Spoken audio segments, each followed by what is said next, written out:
정치자 여러분, 안녕하세요. 오늘 저희가 함께 살펴볼 자료는 천공스승의 법문중 일부입니다. 이게 내용이 상당히 흥미롭더라고요. 특히 쓸개 제거 같은 뭐랄까 아주 구체적인 건강 관련 결정 있잖아요. 네. 이게 어떻게 삶의 더 큰 원칙, 심지어는 뭐 영적인 부분하고도 연결되는지 그런 독특한 시각을 보여줍니다. 네, 맞아요. 보통 건강 이야기 하면 그냥 의학적인 것만 생각하기 쉬운데 여기서는 철학이나 영성까지 같이 다루니까요. 좀 다른 접근이죠. 그렇죠.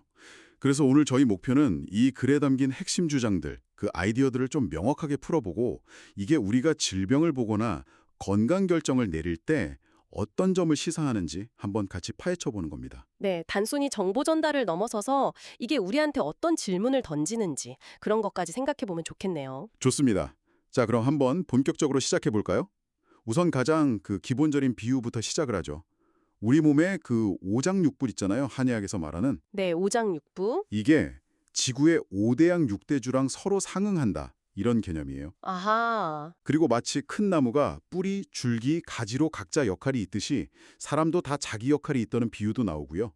이게 구체적으로 어떤 의미일까요? 그러니까 이 비유는 건강 문제가 단순히 뭐 간이 안 좋다, 위가 안 좋다 이런 특정 장기만의 문제가 아니라는 거죠. 네, 우리가 이 세상이라는 더 큰 시스템 안에서 자신의 타고난 역할이나 본성, 여기에 맞게 잘 살고 있느냐? 이게 건강과 연결된다는 점을 강조하는 것 같아요. 몸과 자연, 또 개인과 전체 시스템, 이런 유기적인 연결성 같은 거군요. 그렇죠. 그리고 우리 몸 안에 그 나쁜 씨앗을 만들 잠재력이 30% 정도 있고 건강한 좋은 세포는 한 70% 정도 된다는 3대 7법칙 이야기도 나오는데 이게 또 같은 맥락이에요. 3대 7법칙이요. 네, 그러니까 완벽하게 좋은 상태만 있는 게 아니라 늘 어떤 불균형의 가능성, 그 30%의 가능성이 내재되어 있다는 거죠. 그렇군요. 그 30% 나쁜 씨앗이라는 표현이 좀 인상적인데 이게 그냥 생물학적인 의미만은 아닌가 보네요. 우리 삶의 방식과 연결된다는. 바로 그겁니다. 이 자료에 따르면 우리가 올바르지 않게 산다. 즉, 자기 본성이나 역할에 안 맞게 살거나 혹은 뭐랄까 부정적인 생각이나 행동을 자꾸 반복하면요. 네. 그 30%에 해당하는 불균형의 잠재력이 점점 커진다는 거예요. 마치 그 나쁜 씨앗에 우리가 자꾸 물을 주는 것처럼요. 아, 그래서 이 균형이 딱 깨지기 시작하면 그게 결국 신체적인 질병이나 문제로 드러날 수 있다. 뭐 이런 관점입니다. 그 균형이 깨지는 지점, 여기에 대해서 아주 구체적인 기준을 제시하는 부분이 있었어요. 바로 그 쓸개 제거 사례. 네, 맞아요. 쓸개 이야기. 여기서 그 유명한 70% 숫자가 딱 등장하죠.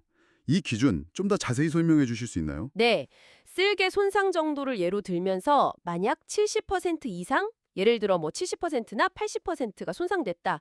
그러면 제거하는 게 낫다고 주장을 해요. 제거하는 게 낫다. 왜죠? 그 손상된 장기가 오히려 다른 건강한 장기들한테까지 악영향을 미칠 수 있다. 이런 이유를 들거든요. 음, 근데 만약 손상 정도가 70% 미만, 가령 한 60% 정도다. 그러면 아직 회복할 여지가 있고 살릴 수 있다. 이렇게 보고요. 여기서 핵심은 그 70%라는 숫자가 그냥 단순한 물리적 손상률 이것만이 아니라 어떤 임계점을 상징한다는 거죠. 정말 흥미로운 지점이네요. 이 70% 임계점이라는 게 비단 쓸개뿐만 아니라 우리가 삶에서 문제를 실제로 체감하는 시점하고도 연결된다고 하잖아요. 네, 그렇죠. 뭐 한 50% 정도 잘못 살아도 겉으로는 티가 잘 안 나다가 70%를 딱 넘어서야 비로소 아이고 소리가 나온다 이런 식으로 설명하던데. 네, 맞아요. 그런 비유가 있죠. 그렇다면 통증이나 문제가 딱 발생했을 때 이 관점에서 보면 가장 먼저 해야 할 일은 뭘까요? 가장 중요하고 또 가장 먼저 해야 할 단계로 자기 성찰을 꼽아요. 자기 성찰이요. 네, 즉, 아, 내가 지금껏 뭔가 잘못 살아왔구나 하고 스스로 인정하고 깨닫는 거. 이게 제일 중요하다는 거죠. 어떤 외부적인 치료나 처방보다도 이 내적인 인식의 전환, 이게 치유의 진짜 시작점이다. 이렇게 강조합니다. 그렇다면 우리가 보통 받는 의학적 치료, 예를 들어 약 먹거나 수술하는 거요. 이런 건 어떻게 평가하나요? 자기 성찰이 우선이라면 이런 치료는 뭐 필요 없다는 뜻인가요? 아니요, 그게 불필요하다기보다는 임시방편으로서의 한계를 좀 명확히 하는 것 같아요. 임시 방편이다? 네. 당장의 통증을 좀 줄여주거나 상태가 더 나빠지는 걸 막는 데는 도움이 될 수 있죠, 분명히. 근데 문제의 근본 원인, 그러니까 잘못된 삶의 방식이나 생각의 습관, 이걸 바꾸지 않으면 그건 진정한 치유가 아니다. 이렇게 보는 거죠. 아하. 근본적인 변화 없이 그냥 외부적인 처치에만 의존하면 문제는 뭐 다른 형태로 다시 나타나거나 아니면 더 심각한 상황으로 갈 수도 있다. 이런 경고가 담겨 있어요. 그러니까 의학적 도움을 받더라도 반드시 자기 성찰이나 삶의 방식 변화가 같이 가야 한다 이런 의미겠군요. 네, 정확합니다. 그게 병행되어야 한다는 거죠. 이 지점에서 의사들에 대한 좀 비판적인 시각도 슬쩍 나오던데요. 네, 그런 부분이 있죠. 내용을 보면 의사들이 뭐 기초만 배우고 더 깊은 공부, 특히 삶의 방식과 질병의 근본 원인, 여기에 대한 연구는 좀 소홀히 했다 뭐 이런 뉘앙스가 느껴지던데 이 부분은 어떻게 받아들여야 할까요? 네, 이 자료는 의사들이 그 해당 분야의 지식인이고 전문가라는 건 인정을 하면서도요. 네. 그분들이 주로 증상을 진단하고 처방하는 훈련에 좀 집중하다 보니까 질병의 더 깊은 뿌리, 예를 들면 환자의 생활 습관이라든지 마음가짐, 삶의 태도, 이런 것과 질병 사이의 복잡한 연관성, 여기에 대해서는 상대적으로 깊이 탐구하지 못하는 경향이 있을 수 있다. 이렇게 지적하는 것 같아요. 그리고 또 의사 한 명을 틔우는 데 들어가는 막대한 사회적 자원, 뭐 국민의 피땀, 이런 표현도 쓰면서요. 아, 그런 표현이 있었죠. 의사들이 가진 지식과 기술을 단순히 직업적인 차원을 넘어서 더 넓은 공동체의 이익, 즉 홍익인간 정신을 실현하는 데 써야 할 어떤 사회적 책무가 있다. 이런 걸 좀 암시하기도 하고요. 그렇군요. 이게 뭐 의사 개인을 비난한다기보다는 의료 시스템이나 교육 방식 자체가 근본 원인 탐구에 좀 더 집중해야 한다는 그런 문제 제기로 볼 수도 있겠네요. 네, 충분히 그렇게 해석할 여지가 있다고 봅니다. 이런 관점에서 보면 수술처럼 아주 중대한 의료적 결정을 앞두고는 더욱 신중해야 한다. 이런 조언으로 자연스럽게 이어지는군요. 맞습니다. 단순히 의사의 권고를 그냥 따르기보다는 환자 스스로가 분별력을 가져야 한다는 건데 구체적으로 어떤 조언을 하고 있나요? 아주 실용적인 조언을 딱 제시하는데요. 그게 바로 최소 3군데의 독립적인 의료 전문가 의견을 들어보라는 거예요. 최소 3군데요? 네. 이게 뭐 병원 운영의 현실적인 측면도 있고 또 때로는 수술을 해야 수익이 난다 뭐 이런 식의 재정적인 동기가 진단이나 권고에 영향을 미칠 수도 있다는 가능성을 열어두는 거죠. 그래서 맹목적으로 한쪽 의견만 따르는 걸 경계하라는 겁니다. 하긴 그럴 수도 있겠네요. 그리고 특히 중요한 게 각기 다른 전문가 의견을 들을 때 며칠씩 좀 시간 간격을 두라는 점이에요. 아, 시간 간격이요? 네, 시간적 여유를 가지면서 정보를 종합하고 스스로 좀 판단할 시간을 확보하라는 그런 의미죠. 이 3번 확인하고 시간 갖기 원칙이 비단 의료 문제에만 해당되는 게 아니라 삶의 다른 중요한 결정에도 적용될 수 있다고 확장해서 이야기하는 점이 좀 인상 깊었어요. 네, 맞아요. 예를 들어 집 구할 때도 한 번 보고 덜컥 계약하지 말고 3번은 가봐야 한다거나 그렇죠. 누가 급하게 돈 빌려달라고 해도 바로 답하지 말고 한 2, 3일은 신중히 생각해봐라. 뭐 이런 조언 그럼요. 맞습니다. 핵심 원리는 똑같아요. 첫 인상이나 어떤 감정적인 압박 혹은 상대방이 막 다급해 보인다고 해서 거기에 휩쓸려서 성급하게 판단하고 행동하지 말라는 거죠. 네. 잠깐 멈춰서 시간을 갖는 거, 예를 들어 돈 빌려달라는 요청에 대해서 며칠간 좀 깊이 생각해 보는 거, 이게 상황을 더 객관적이고 명확하게 파악하게 도와주고 잠재적인 문제나 불필요한 얽힘을 예방하는 지혜가 될 수 있다는 겁니다. 이 자료의 표현을 빌리자면 우리가 사는 이 3차원 세계에서는 모든 일에 신중하게 접근하고 여러 각도에서 살피는 분별력이 필수적이다. 이런 가르침으로 연결되는 거죠. 정말 일상에서도 곱씹어볼 만한 조언이네요. 자, 지금까지는 주로 좀 현실적인 차원의 이야기였다면 이 자료는 여기서 한 걸음 더 나아가서 영적인 차원까지 언급을 해요. 네, 그렇죠. 그 부분도 나오죠. 질병을 뭐 신들의 표적으로 본다거나 지도자 영혼들 같은 그런 표현이 등장하는데요. 이 부분은 좀 더 설명이 필요할 것 같아요. 어떻게 이해해야 할까요?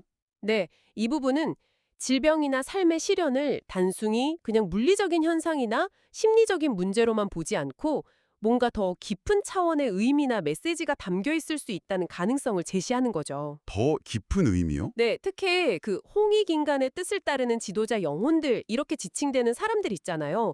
어떤 사명감을 가진 사람들. 그런 사람들한테는 삶에서 일어나는 사건들, 심지어 질병까지도 일종의 표적, 그러니까 영적인 성장을 위한 과제나 깨달음을 주기 위한 신호일 수 있다고 보는 거예요. 아, 신호다. 네. 그리고 또 우리가 이해하기 어려운 문제에 대해서 신들이 뭐 꿈이나 직관을 통해서 답을 줄 수도 있고 간절히 구하면 더 자세한 가르침을 받을 수도 있다. 이런 식으로 보이지 않는 영적 세계와의 소통 가능성을 암시하기도 하고요. 이건 뭐 삶의 고난을 해석하는 데 있어서 완전히 다른 차원의 관점을 제공하는 셈이죠. 정말 독특한 관점입니다. 단순히 몸의 문제를 넘어서 삶의 방식, 책임감, 그리고 영적인 영역까지 이렇게 다 아우르는 이야기였네요. 자, 오늘 탐색한 내용들을 쭉 종합해보면 어떤 핵심을 좀 짚어볼 수 있을까요? 핵심은 역시 질병이나 문제가 발생했을 때 그 증상 완화에만 매달릴 게 아니라 그 근본 원인이 되는 자기 삶의 방식과 생각의 습관을 돌아보는 자기 성찰, 이게 가장 중요하다는 점인 것 같아요. 네, 자기 성찰. 그리고 문제가 눈에 보이게 드러나는 데는 그 70% 임계점이라는 개념이 작용하고 일단 문제가 드러났다면 단순히 외부의 도움에만 의존하기보다는 스스로 깨닫고 변화하려는 노력이 필수적이라는 거죠. 맞아요. 또 중요한 결정을 내릴 때는 여러 정보를 교차 확인하고 시간을 가지면서 신중하게 분별하는 지혜, 이런 실용적인 조언도 있었고요. 네, 맞습니다. 특히 몸을 그냥 단순한 기계 부품처럼 보는 게 아니라 우리의 생각과 행동, 그리고 더 나아가서는 보이지 않는 세계와도 상호작용하는 그런 유기적인 시스템으로 바라보는 시각, 이게 참 인상적이었습니다. 그렇죠. 내적인 변화 없이는 외적인 해결책만으로는 근본적인 치유가 어렵다.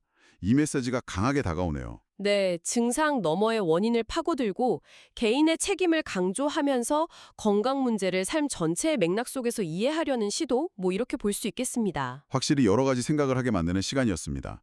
자, 그럼 마지막으로 청취자 당신께 이 자료를 바탕으로 한 질문을 하나 던지면서 마무리할까 합니다. 네. 만약 이 자료의 주장처럼 우리의 신체 상태가 70%라는 임계점에 도달하기까지 우리가 살아온 삶의 방식을 반영하는 거울이라면요.